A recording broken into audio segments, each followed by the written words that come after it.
Lo recuerdan, y para aquellos que no, por supuesto, es economista y político argentino, fue ministro de Defensa, ministro de Economía y ministro de Infraestructura y Vivienda durante la presidencia de Fernando de la Rúa. Luego de abandonar la Unión Cívica Radical en el año 2002, fundó el partido Recrear para el Crecimiento. En 2003 se presentó a las elecciones como candidato a presidente de la Nación, obteniendo el tercer lugar con el 18% de los votos, que es bastante más que lo que, por ejemplo, ha obtenido Massa en la elección en las PASO en provincia de Buenos Aires. Fue candidato a senador por la provincia de Buenos Aires por propuesta republicana para las elecciones de 2015. En el año 2007 fue candidato por las elecciones a presidente en la República Argentina. No sé si el resumen está bien. Ricardo López Murphy, ¿cómo le va? Buenas tardes. Fue en el 2005, no en el 2015. Ah, ahí está. 2005. ¿2005? Bien. ¿Sabe que lo leí mal? Porque está bien puesto en el resumen. No va a echar la productora. Iba a echar la productora, me tengo que echar yo. Tengo que renunciar, sería la cosa. ¿Cómo está, Ricardo? Muchas gracias bien, por... Muy contento de estar en San Juan, con un clima muy agradable. Bueno, con ustedes he podido estar con empresas productivas, he podido ver cosas que me han fascinado por el avance que observo y también por los éxitos en un clima de dificultades que muchas empresas han logrado, ¿no? Le encargo a un amigo que tiene acá en San Juan, que se llama Miguel Arancibia, a quien voy a saludar. ¿Cómo estás, Miguelito? ¿Qué tal? ¿Cómo andás? Gracias por acercarte también, ¿eh? No, faltaba más. Un pedido suyo y una orden. Ricardo, a nivel general, digamos, le pido un balance económico. Digamos, hay opiniones, siempre ocurre, opiniones distintas respecto de la marcha de la economía. La Nación está diciendo que hay índices que indican que la industria, por ejemplo, se está recuperando. Pero hay otros sectores que critican muchísimo porque dicen que esa recuperación aún no llega, por ejemplo, a los puestos de empleo. Y acá en San Juan hay varios ejemplos de ello. ¿Qué balance, qué análisis hace de este año y pico de Macri en la economía, con la economía? Es verdad que, digamos, los últimos indicadores son positivos. Eso creo que no solo del INDEX, sino también de FIEL. Eso se ve con mucha claridad, que la industria ha comenzado a crecer y está creciendo y recuperándose al ritmo que lo ha hecho en otras recuperaciones. Es cierto que partiendo de una caída profunda el año pasado. Es verdad también que el proceso está liderado por la construcción, donde hay indicadores de crecimiento de casi 20%, pero también de caídas profundas que tuvimos el año pasado. Entonces yo diría que el vaso se puede ver medio lleno, medio vacío. O sea, hay indicadores alentadores, por ejemplo, en materia de inversión, en materia de nivel de actividad, en materia de construcción. Hay indicadores que no son buenos en materia de déficit externo, hay una situación fiscal muy vulnerable. Yo diría el empleo ha comenzado a crecer, pero no ha crecido, diría, en los empleos que uno quisiera que creciera, o sea, en los empleos más formales, más productivos. Ha crecido mucho en monotributistas, en actividades que generan, digamos, ingresos, pero que no son tan valiosas desde el punto de vista social como el trabajo formal. Para ponerle, cuando usted emplea a un trabajador formal, además de producir el sueldo, además de producir para la empresa, produce un montón de impuestos. Y cuando usted tiene un trabajador informal, no produce los impuestos. Claro. Y eso es de una magnitud tal que genera baja productividad. Entonces, ahí hay una lectura, yo diría, todavía digamos, escéptica, no hay una lectura positiva. Sí hay una cosa que juega a favor y que no tiene que ver con el gobierno argentino, que es que la economía mundial se está recuperando y está creciendo fuerte. Uh-huh. Y el crecimiento fuerte de la economía mundial finalmente ayudará a Sudamérica, que la ha pasado muy mal los últimos 3 años. Uh-huh. ¿Crecimiento en qué aspecto? ¿Por qué, digamos? ¿No? ¿Qué aspecto? La economía mundial está creciendo fuerte. Por ejemplo, usted recuerda que había un cierto pesimismo sobre Europa. Está creciendo toda Europa, pero no solo el norte de Europa, está creciendo el sur, uh-huh. Incluso Grecia. Uh-huh. O sea, los países que tenían más dificultades uh-huh. se están recuperando. Está creciendo muy fuerte todo el Asia. El Asia está creciendo y está creciendo más de lo que todo el mundo creía. Sigue creciendo Estados Unidos, no mucho, pero sigue creciendo, que fue los que se recuperaron más pronto. La zona que sigue complicada es América del Sur. ¿Por qué está complicada? Porque América del Sur depende mucho del precio de las commodities, y los precios de las commodities, algunos de ellos cayeron mucho. Por ejemplo, el de nuestra soja, el del trigo, el del maíz. Países que estaban mal administrados en Sudamérica, muy mal administrados como Venezuela, terminaron pulverizados. Países que estaban no muy mal, pero mal administrados como Argentina y Brasil, tienen una crisis severa. Más los brasileños que nosotros, que han tenido una crisis más severa. Países bien administrados como Perú, como Chile, desaceleraron su crecimiento. Esta zona del mundo, yo espero que el fenómeno de aceleramiento del crecimiento mundial les ayude a volver a un rumbo de crecimiento mejor. Ricardo, ¿cuándo se va a observar ese crecimiento en la economía doméstica? Digo, porque el consumo, uno va a cualquier pyme, lugar que vende electrodoméstico, almacén, no se nota. Sí. El gobierno ya adelantó que tras las elecciones, luz, gas, agua, los va a subir.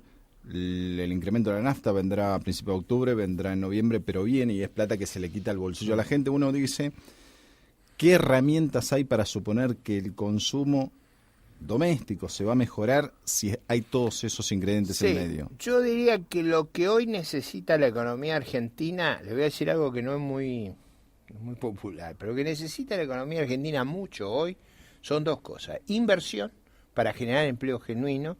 Necesita mucha inversión. Argentina está invirtiendo muy poco. Está invirtiendo casi 15 puntos del producto. ¿Argentina como país o el como privado? País. Argentina como país. Está invirtiendo muy poco. Al invertir muy poco genera muy poco trabajo productivo. Lo que ha generado en los últimos años ha sido puro empleo público. Eso, digamos, planes sociales, eso no sirve para Cuando que el decimos país empleo crezca. productivo, es el Estado con obras de infraestructura, por ejemplo. Yo diría el empleo productivo es que haya nueva fábrica, el empleo productivo que haya nuevos establecimientos comerciales, que la cadena agroindustrial amplíe sus actividades. Eso es empleo productivo, empleo que genera impuestos y que sostiene al resto. La inversión tiene que crecer sistemáticamente en la Argentina para que podamos volver a una tasa de crecimiento que nos permita emplear genuinamente a la gente. Lo segundo que tiene que crecer fuerte en la Argentina en los próximos años son las exportaciones. Nosotros hoy tenemos un déficit comercial enorme, y agréguele a eso los intereses de las deudas, y agréguele a eso las ganancias de las empresas que son de capital extranjero. Tenemos un problema en el sector externo. Entonces, la clave del crecimiento, si va a ser sostenible, va a tener que ser liderado por exportación y por inversión. El consumo va a venir por arrastre. Si vamos por el otro lado, si fuéramos por el consumo, volamos enseguida, porque estamos con un ahorro muy bajo en nuestra economía. Hay un artículo de un colega de ustedes, que yo río con mucho cuidado, Alcadio Oña, de Clarín, que ha publicado un artículo diciendo el ahorro es el 13%. Con eso los otros países ahorran 30%. Entonces, ahí tenemos un tema crucial, es que se genere empleo productivo, se genere inversión, se genere exportaciones. Ese va a ser el desafío, central. Yo no sé si lo conoce el tema, pero sé que es un conocedor de la industria de la vitivinicultura, por ejemplo. Sí. Que a nosotros San Juan es uno de los principales productores del país después de Mendoza. Hay una polémica en San Juan hoy respecto de San Juan y parte de Mendoza, respecto de la posibilidad de que la nación deje importar vino chileno más barato, lo cual ha aumentado las existencias aquí y ha bajado los precios. Hay sectores, creo que también esto está mezclado un poco por las elecciones, pero hay sectores que dicen que esto está provocando que una buena temporada que iba a tener el vino y la vitivinicultura en general, porque no hay mucho vino, no hay mucha uva después de las contingencias climáticas, está deprimida la temporada también gracias a esta decisión del gobierno nacional de dejar importar vino. ¿En cuál lado se pone usted? ¿Cuál cree que es la mejor? ¿Dejar que los países vendan a la Argentina y depriman los precios, o hacer un control como había antes y no dejar que ingresen caldos de, por ejemplo, Chile? Le voy a poner una tercera posición. A ver.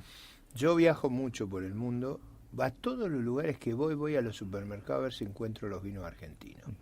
Yo en muchos los encuentro, en otros no. Ajá. Me parece que el tema crucial de la vitivinicultura argentina es insertarse en el mundo.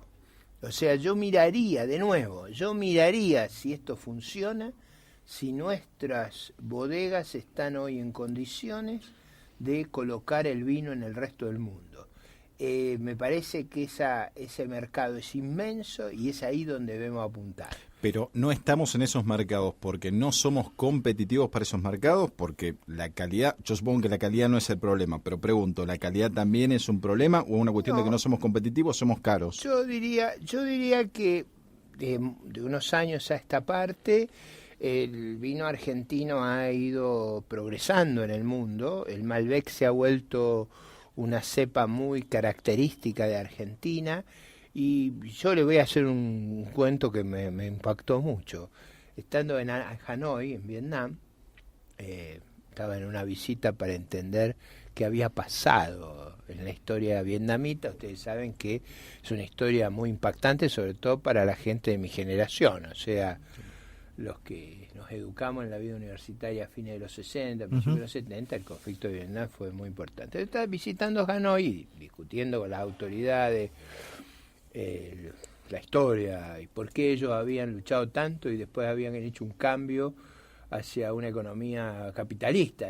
¿Para qué fue la lucha? Claro, si después claro. iban a cambiar, iban a revertir radicalmente. Yo no he visto una ciudad más capitalista que Hanoi, pero digo, aparte de eso, estaba ahí para descansar un poco en una ciudad que es infernal lo que se mueve. Me voy a tomar un café al Hotel Metropol, que es un hotel de la época de la colonización francesa. Servían un vino argentino. Ah, o mira. sea, el vino Mendocino, que calculo. servía, es decir, el vino que se usaba para los cócteles.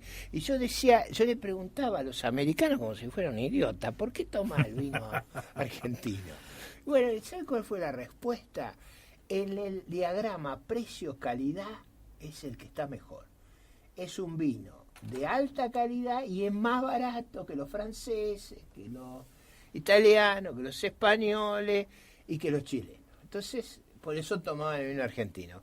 Ese episodio a mí me impactó mucho. ¿Usted se imagina si lográramos penetrar masivamente en el mercado chino? Es una Bueno, se han cosa- hecho algunos hay intentos. algunos intentos. No, Con digo- agua de mesa también, Por eso, pasas. digo, hay muchas, bueno, todas esas cosas. Yo vengo de una fábrica de pasas. Yo creo que el potencial que tiene ese sector, lo que ha subido el control de calidad. Mira, a mí me contaban que hace 20 años de los contenedores que mandaban le rechazaban el 20%. No le rechazan uno ahora. ¿Usted se imagina pasar esos controles de calidad? Bueno, eso es lo que yo creo. Además, San Juan, de 10 kilos que se exportan, 9 son sanjuaninos, digo. Pero digo, ¿usted se imagina la mejora en la calidad que ha habido? Eso de que no se rechazan más los contenedores, porque bueno, los revisaban y había problemas. Eso es lo que yo creo que tiene que ser nuestro enfoque, cómo ser exitoso en el exterior. Pero deme la fórmula. No, pero ahí viene el punto. La fábrica de pasas me parece el mejor ejemplo. Yo diría, no el otro punto, cómo nos aislamos y nos encerramos para que el mundo no nos afecte. Ese enfoque yo creo que es la causa de nuestra decadencia. Cómo nos escondemos es la causa de la Pero decadencia. en la coyuntura está el que produce vinos acá, se le ha deprimido el valor de los caldos básicos, y usted lo que dice puede ser un escenario, pero no una meta a corto plazo para que volvamos a ser competitivos, para que volvamos a ser atractivos, para que nos insertemos en el mundo, que no ocurre de un día para otro. En la coyuntura, ¿qué se hace? Digo, como Estado, para proteger un poco a los nuestros. Bueno, yo creo que lo mejor que podríamos hacer es evitar tener un tipo de cambio tan sobrevaluado. Que parte del problema que tenemos es que el tipo de cambio está muy sobrevaluado. Ahora, ¿por qué está tan sobrevaluado? Bueno, pues tenemos un déficit fiscal muy grande que lo financiamos con deuda. Yo no haría, no es que estoy rehuyendo la respuesta, yo nunca haría la economía del dedo, es decir, a vos te salvo, a vos te salvo, a vos Como te hubo en el subsidio. kirchnerismo. Yo creo que el dedo de los gobernantes es la peor señal hacia el futuro, porque ¿El a vos te salvo como sector? a vos te doy un tratamiento especial esta vez, porque si yo me dedico a eso, no me dedico a lo otro, no me dedico a buscar una solución estructural.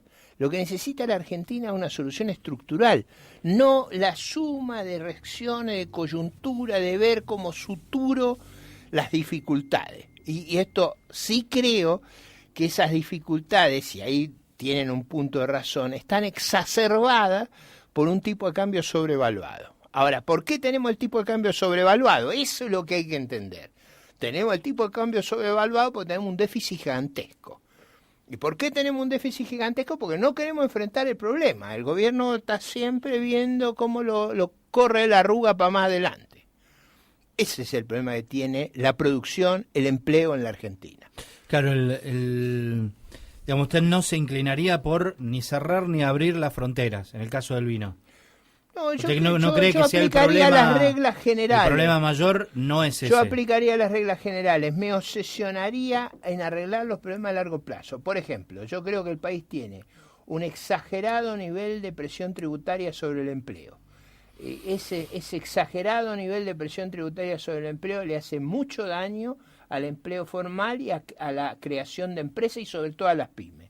Me parece que el país tiene una exagerada presión sobre la inversión. No hay incentivo a que se invierta en la Argentina. Si nosotros resolvemos eso y creamos empleo genuino, por supuesto que habrá tribulaciones en el corto plazo. Me parece que ese mecanismo de resolver ad hoc a cada cosa y gobernar por lo que pasa a la mañana de cada día no es el criterio la fórmula Guillermo de un gobierno Moreno. eficiente. La fórmula Guillermo Moreno Yo diría no que es... esa fórmula no sería la que yo utilizaría y no creo que es la que se utiliza en el mundo. Uh-huh. Es decir, usted lo ve, digamos, En todo caso, si tuviera que, vamos al extremo, si yo tengo que darle un subsidio, le daría un subsidio y lo pondría bien grande en el presupuesto. Le diría, le doy un subsidio para que pueda soportar el empleo. Por el caso de la vitivinicultura, la importación de vino vino a ser la frutilla de la torta al tema, bueno, los fletes son caros, carísimos, estamos a un costado. Pero eso tenemos que arreglar los fletes. ¿Por qué tenemos fletes tan caros? El gobierno nacional ya ha dicho que subsidio para fletes nada. Aquí en San pero Juan solo vamos a ver por qué tenemos fletes tan caros. Tenemos fletes tan caros por 3 razones. Porque tenemos una muy mala infraestructura vial y ferroviaria. Porque tenemos un parque de camiones que es antiquísimo, 21 años de vida promedio, y porque tenemos una regulación en materia sindical del transporte que ha sido exitosa para el sindicato respectivo, pero es torsiva y gravosísima para el resto del país. Y lo que hay que arreglar es invertir en infraestructura para tener caminos al menos de la calidad de los chilenos, para tener camiones modernos como tienen los chilenos. No estoy diciendo como Suiza, estoy diciendo como nuestro vecino geográfico. Eso pasa de aquí a 20 años. Con suerte, si nos ponemos de acuerdo. No, bueno, es que ninguno de los problemas que tenemos los vamos a resolver para mañana. Para mañana hay que traer a Mandrake. Los que somos economistas o somos hombres de Estado, lo que hacemos es pensar soluciones que reviertan los problemas. Por ejemplo, cuando en todo el mundo, a fin del colegio secundario, hay un examen exigentísimo. Acá en la Argentina hemos eliminado esos exámenes. ¿Cuál es la consecuencia? Ahora están planteando, el gobierno nacional está planteando una reforma de hacer la educación dual alemana. Pero esa educación dual no es como la plantea el gobierno. En Alemania se toma un examen. Están los que eligen la vida académica, universitaria, están los que eligen salir del secundario a ir a trabajar directamente. Para ellos es la educación dual. Usted no va a ser para lo que van a estudiar física la educación dual. No les haga perder tiempo, hágalo estudiar matemática. ¿Me entiende? Entonces, por sacar los exámenes, ahora no sabemos ni quién va a ir a trabajar, ni quién va a ir a la universidad, tenemos un caos. Y al viñatero, para terminar este tema, y al viñatero, ¿qué se le dice? Al que ahora tiene la coyuntura. Porque el problema existe, es ahora, como decíamos recién en la frutilla y la torta. Si usted fuese gobernador de San Juan, ¿qué haría? Yo diría... Porque le golpean la puerta de gobierno a Uñac y le piden alguna solución hoy. No, bueno, la solución es en todo caso un subsidio directo al viñatero. Esa es la solución más práctica.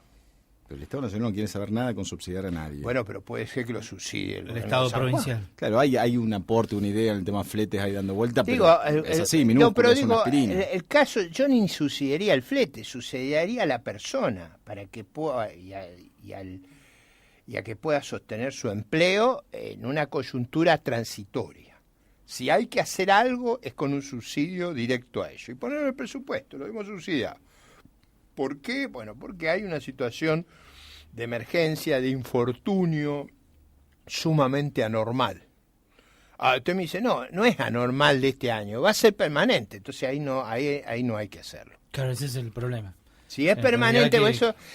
Yo sé que esto es difícil, pero eso de estar todo el tiempo resolviendo las cosas con parche ha producido la decadencia que tenemos. Hace 9 años que no crecemos. 9 años que el ingreso per cápita del 2017, si se da el crecimiento que dice el gobierno, que todavía hay que ver, si se da, va a ser el mismo que el 2008. O sea, hace 9 años que no crecemos. De la crisis del campo a la fecha. Del 2008 a la fecha. ¿Por qué no crecemos? Porque hicimos el cepo, confiscamos los capitales, destruimos buena parte del sector productivo, todas esas cosas costaron. Ahora estamos paralizados. Eso hay que reconstruir la capacidad de volver a crecer. Y le digo, cuando digo volver a crecer no estoy diciendo un disparate, estoy diciendo la economía argentina creció desde del 64 al 16 aproximadamente al 2,5, al 1% per cápita anual. Ahora, 1 per cápita en 9 años es como 12%. Ese número, eso es lo que nos está faltando para resolver por lo menos una parte sustancial de nuestro desequilibrio fiscal, de nuestro empleo. Ese no estoy pidiendo mucho. Casi nada. Es decir, volver a lo que fuimos, nada más. Este año se espera que crezcamos por encima del 1%, sí. Yo diría que este año sí. Este año vamos a crecer. En mi número estamos en 2,7, 2,8, 2,9. Que es inferior a lo que dice el gobierno está hablando de 3,5, a mí no me parece factible. Es cierto que eso es una combinación de alrededor de 4,5 en el segundo semestre y de 1 en el primero. O sea, usted tuvo un primer semestre que tiene bajo crecimiento y está creciendo fuerte. En el tercero, la construcción está creciendo al 20%, un número sí, importante. A ver, para el oyente común que nos está escuchando y nosotros también, por supuesto, si alguien como usted con tanta experiencia le puede hacer una evaluación y le dice, mire señor, quédese tranquilo porque vamos bien. O, en sentido contrario, señor, arme las valijas, váyase a Chile, por citar un ejemplo. ¿Qué le diría? Yo no le diría, yo no tomo el agua, ustedes vieron que me sirvieron agua mineral, ustedes vieron que los ministros acá dicen que vamos a crecer 20 años ininterrumpidamente. Yo creo que hay un problema con el agua en el Palacio de Hacienda. Bueno, yo no digo eso, yo digo, si el país procede de ir corrigiendo sus desequilibrios en un mundo que es auspicioso, con Brasil recuperándose y sin una crisis en el precio de las commodities, deberíamos estar en condiciones de retomar la tasa histórica de crecimiento. Retomar la tasa histórica de crecimiento es muy bueno para Argentina. Uh-huh. Ahora, cuando yo era más joven, yo soñaba con una tasa de crecimiento distinta. O sea, a mí me gustaría crecer en vez de al 1, al 3 como creció Chile. Si usted crece al 3, en 20 años duplica el ingreso per cápita. Si nosotros duplicamos el ingreso per cápita, sería tener un ingreso per cápita en 20 años parecido al de España. Eso sería buenísimo. ¿Cuál es el problema de eso? Porque nunca, ustedes saben que nunca los economistas tenemos siempre por un lado estas cosas, pero por el otro. ¿Cuál es la dificultad de crecer más rápido? Que hay que ahorrar más, hay que invertir más. Lo que determina la tasa de crecimiento es lo que invertimos. Ahora, si creciéramos al 3%, en 20 años terminamos con la pobreza. Esa es la forma de terminar con la pobreza, no en la parola. Bueno, entonces me quedo, pero relojeo Chile. Sí, yo creo, yo no diría eso. A ver, véalo, ahora voy a contestar con más fuerza con mi otro sombrero, que es el de ex ministro de Defensa. Póngase usted que usted estuviera en el este asiático, son sumamente exitosos, y tiene un tipo que le está tirando misiles y haciendo pruebas atómicas que generan terremotos. Acá usted no tiene ni conflictos raciales, ni conflictos religiosos, ni conflictos limítrofes, ni conflictos misilísticos, ni conflictos bacteriológicos, ni conflictos químicos, tenemos a los ni armas atómicas. Tenemos a los peronistas, que no es poco. Digo, no es poco, digo, en ese escenario está el peronismo, el sindicalismo, un montón de ismos que hacen que sea complicado. No, pero digo, objetivamente, no Argentina solamente, Uruguay, Chile, Perú, Brasil, están en una zona que está aislada de los fenómenos terroristas, de los riesgos atómicos. A veces no nos damos cuenta de la ventaja espectacular que tenemos. O sea, conversando con algunos sanjuaninos esta mañana me decía, a veces mismo nosotros no nos damos cuenta de la belleza del clima, de ciertos indicadores de seguridad, de cosas que tiene San Juan, que no son perfectas, pero siempre la cuestión es con la alternativa.